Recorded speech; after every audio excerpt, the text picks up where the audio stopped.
Устаз, бир суроо бар дейт. Карызы барлар акчамды бербей жатат дейт. Анан мен аны унутуп калам. Ошондо унуткан акчалар эмне болот дейт. Момун карыз бериш керек, ооба. Карыз берген садака бергенден дагы сооптураак болот. Себеби садака бергениңизде сиз ал адам муктаж болбосо да бере бересиз го. А карыз бергенде сиз ошол адам чыныгы муктаж болгон учурда карыз бересиз да. Ошон үчүн садакадан бийик даражада турат бул карыз. Анан экинчиси, карыз бергенден кийин жана мен отуруп бир хадис окуп калдым эле. Карызын төлөй албай калса, карыз алуучу адам, карыз берүүчү адам аны жеңилдетип койсо же бүтүндөй кечип жиберсе, Алла Таала бүтүн күнөөсүн кечирип, бейишке татыктуу кылат деп окудум. Сахих хадис экен. Сиз унутуп калсаңыз аябай жакшы экен. Сизге сооп жазылат. Алла Таала даражаңызды көтөрөт. Бирок карыздар адам унутпаш керек да. Карыз алган адам факатибу, жазып койсун деп айтылды. Карыз алган адам, карыз берген адам экөө отуруп дайым жазып койсун дептир да. Жазып коюш бул мустахаб амал, жакшы амал. Анан Алла Таала ошо карызды өтөөгө жардам берет дептир, ушул жазып койгондун себебиненчи. Анан эгерде жазууга шарт жок болуп, сапарда жүрүп ушундай боло турган болсо, анда эме дептир. Фарихану макбуда. Анда залог алып койсун дептир да. Ошо карыздын эсебинен залог берип койсун, карыз алган адам, берки адам залог алып койсун дептир да. Анан макбуз болгон залог колуна карматып залог таштап кетсин дептир. Бул да карызды өтөөгө жакшы мүмкүнчүлүк берет, анан ишеничтүүлүк болот дептир. Бул суроо берген бир тууганыбыз унутуп калам дептир. Сиз ушу эки нерсеге амал кылсаңыз жакшы болот экен. Кайсы? Биринчиси жазып коюңуз. Эсиңизден чыкпайт. Алла Таала ошону буйруп атат бизге, факатибух деп. Экинчиси, жазышка мүмкүнчүлүгүңүз жок болсо, залог алып коюңуз. Ушул дагы Алла субхана тааланын сиз менен бизге жол көрсөткөн бир жолу экен да. Кийинки суроо, орозодо тыйылган нерселерди кылса орозо бузулабы? Сообунан кур калабы? Орозодо тыйылган нерселерди кылса орозо бузулабы? Эми тыйылган нерселер көп да. Орозону буза турган нерселер бар. Жеш, ичиш деген нерселер. Буларды тыйылган, буларды кылып кое турганбыз, орозоңуз бузулат, сообу да жок болот.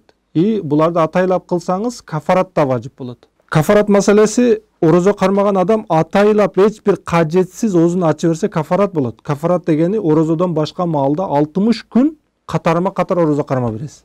Бунун жазасы кыйыныраак. Ал эми орозодо тыйылган, бирок орозону бузбай турган нерселер бар. Булар мисалы кыйбат, ушак кылуу.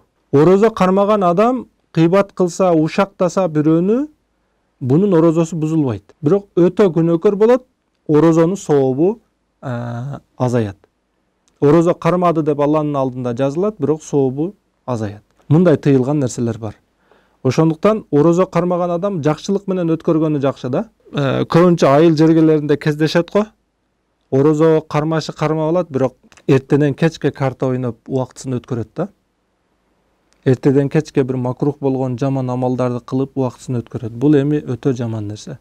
Орозо кармагандан кийин мусулман адам зикир менен, ибадат менен алек болуп өткөрүш керек. Эч колуңуздан келбейби, зикир да кыла албайсыз, Кур'ан да окуй албайсыз. Только карта ойноңуз эле келатат, анда уктаңыз. Эртеден кечке уктап өткөрүңүз. Ошол эми жакшыраак. Аял киши кафаратты кантип кармайт дейт. Орозодо ошол үзүрлүү болуп калат, 2 айдын ичинде үзүрү келип калат дейт. Ошондо кандай кармайт дейт. Муну кармай берет, ошол ортодо эмеге үзгүлтүккө учураганы, бул үзгүлтүккө учурады деп айтылбайт. Албетте улап кете берет. Дамыла суроо бар эле. Алдын ала кечирим сурайбыз. Жаңы үйлөнгөн жигит орозо кармап, орозонун биринчи түнүндө орозо экенин эстен чыгып, суроосу толук келбей калыптыр. Негизи орозо туугандар ошол жакындык кылуу менен, жеш, ичиш, жакындык кылуу ушуну менен бузулат да орозо. Анан өөп коюу, бир кучактап коюу аялыны, ушул нерселер менен орозо бузулбайт. Албетте сактаныш керек, бирок орозо бузулбайт.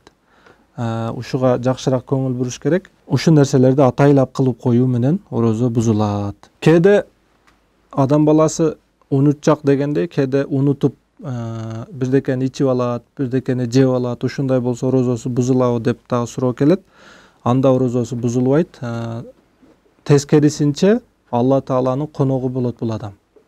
Унутуп бирдекени жеп курсаңызды тойкозуп ала турган болсоңуз, эч кандай орозоңузга зыян келбейт, орозоңуз бузулбайт.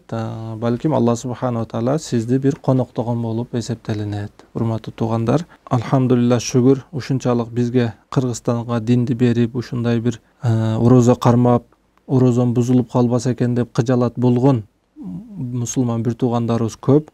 Алхамдулилла, буга шүгүр айтайлы. Ушинтип кете турган болсок, иншалла, биздин урпактарыбыздан бизден дагы илимдүү, бизден дагы диндүүрөөк болуштугуну биз Аллахтан үмүт кылабыз, иншалла. Ассаламу алейкум.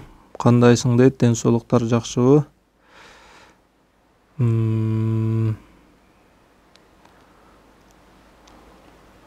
Уулум 3-чү класс дейби? Кайсы окууга тапшырсам жакшы? Алым кылайын дегеним дейт. Кээ бирки суроолорду толук окубаймын, кечиресиздер. Себеби биякта бизди видеолордо тартып жатат, бул тарыхта калат. Негизги суроо ошол экен. Уулумду кайсы эмеге окутайын деген экен. Албетте алым кылганыңыз жакшы.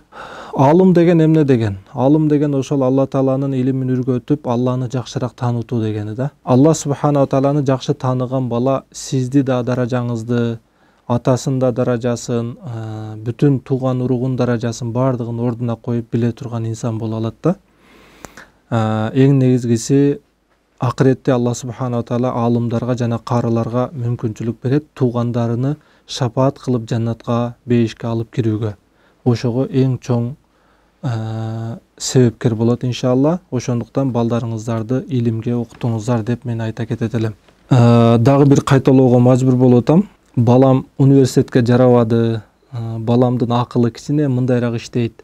Ошондуктан медресеге берейин деген ата-энелер чыгат. Мындай ата-энелерге өтө мен каршымын. Медресе бул акыркы сорттогу балдар окуй турган жер эмес, балким эң акылдуулар окуй турган жер. Себеби эң акылдуулар Аллахты таанууга татыктуу.